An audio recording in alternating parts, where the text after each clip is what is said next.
Hi and welcome to my tree practice series. I'm going to do a white willow today. So I've got these cards that make a very good pictorial reference, and I'll talk you through the colours as I go. This is a small bit of Saunders Waterford cotton paper, about 5 by 7 inches. So this white willow is a lovely bluey green, so we're going to mix up a bluey green. I'm just going to pop a little bit of water on to start with. So this is my round number 10. I'm just going to give a bit of a sheen to the paper. I'm going to swap down to a round number 6, and I have got a mix here of some sap green. This is neat out the tube. And this one is a bit of ultramarine, so I'm taking a bit of ultramarine in there, making a nice bluey green. Okay, so I'm going to come in first of all, and it's quite a flicky stroke. So this is round number 6, and I'm flicking. It's not quite as long as a weeping willow, this white willow. So it's a little bit different. And it's really good to have this practice with different strokes for trees. So this is going to give us a nice soft area to work with to start with. So I'm following the direction of the strokes for the leaves. So I've got some little flick out in places.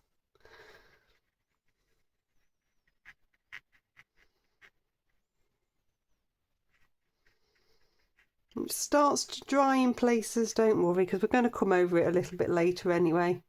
As long as you've got some soft edges, it tends to work.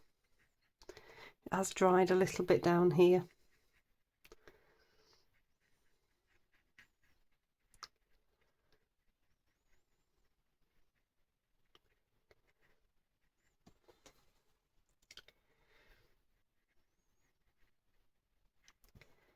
So it's just making sure that I've got enough on here to get a nice shape. So what you can do is, if you don't like the dry, is just to rinse your brush, dab it off on some kitchen towel, and then you're just going to soften in. So this is pushing the brush down, touching the paint, but giving it somewhere to flow.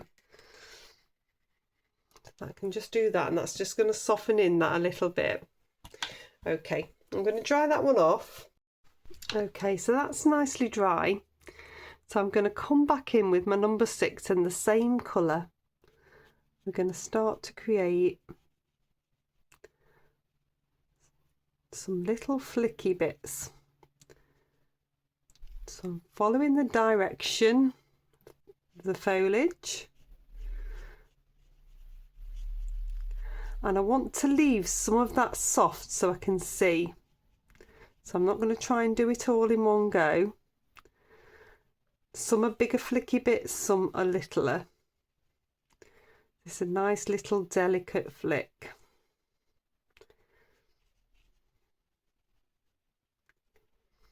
Don't be afraid to turn the paper around if it makes it easier for you to get the right angle.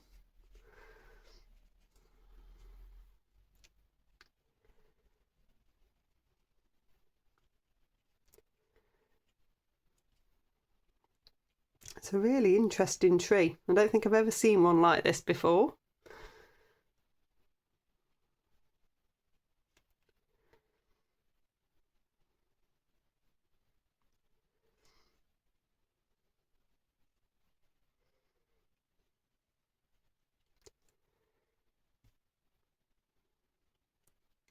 So you can see I'm leaving little bits soft.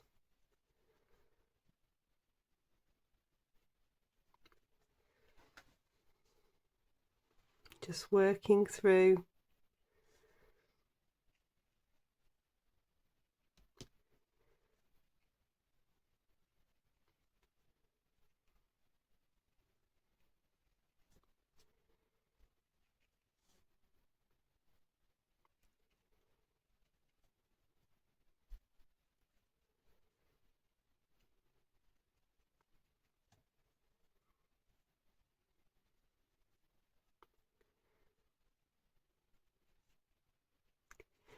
So it's getting a really nice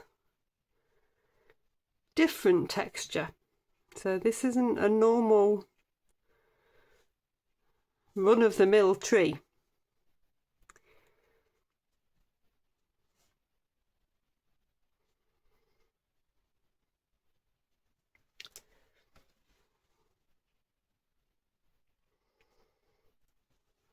Okay, I'm going to dry that one off. Okay, so that's nicely dry. I've just made a mix, the same but a little bit thicker. I'm just going to bring in a few little flicks. So as you layer up, you get darker tones anyway with watercolour. So this is an additional layer. It is a slightly bit thicker. You can make it slightly darker as well with a little bit more ultramarine if you want to. So just giving a little bit more definition. I don't want it to be too delicate. So I'm looking for the shadowed areas. Put in additional flicks in.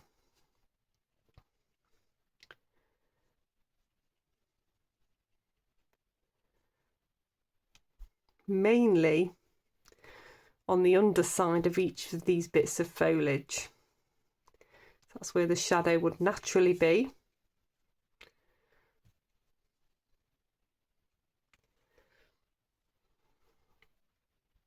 And it's just giving it a little bit more depth, because it was very, very delicate, probably a bit too delicate.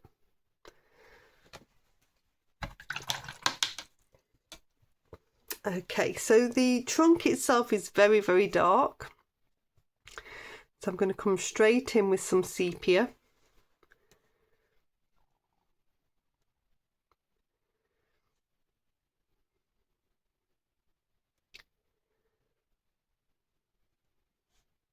Still with my round number 6. It tends to be my favourite brush for this sort of size, but you can go to a smaller brush if you want. I'm going to go to a rigger in a minute and show you how to do these finer branches.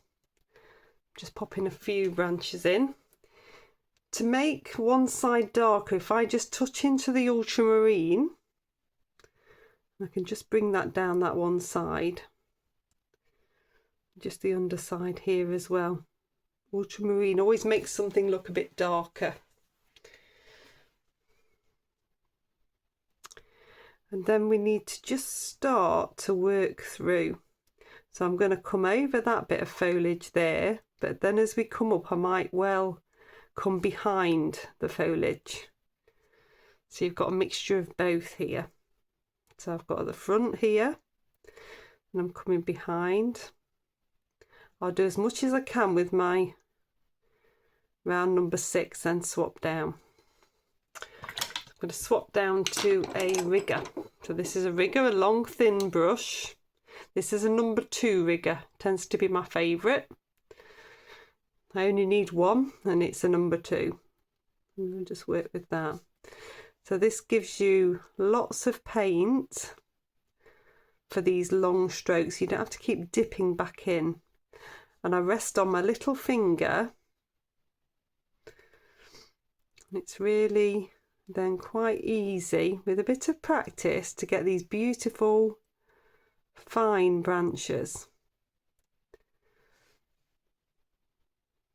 And coming through really where these white gaps are, just creating these finer branches.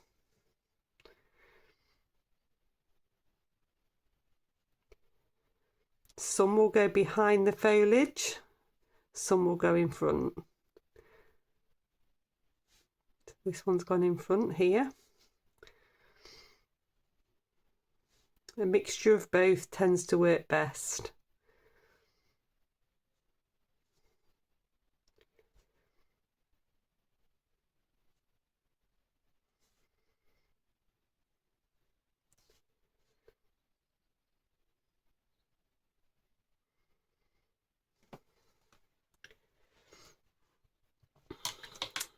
Like a really nice tree. So then we want a little bit of a base. So if I just dip into a bit of sap green, just run this along the bottom. That jaggedy bottom of the tree just grounds it in anyway. And then where it's darker, if I just touch into a little bit of the sepia, just bring a bit of shadow just onto the ground there. So there we go, that one's a white willow. I hope you've enjoyed it. Please do like, subscribe and share. I'll pop the playlist for tree practice here. It's really useful to go through lots of these little exercises. It really helps with your brush control. And I'll pop another video just here. I'll see you next time. Bye.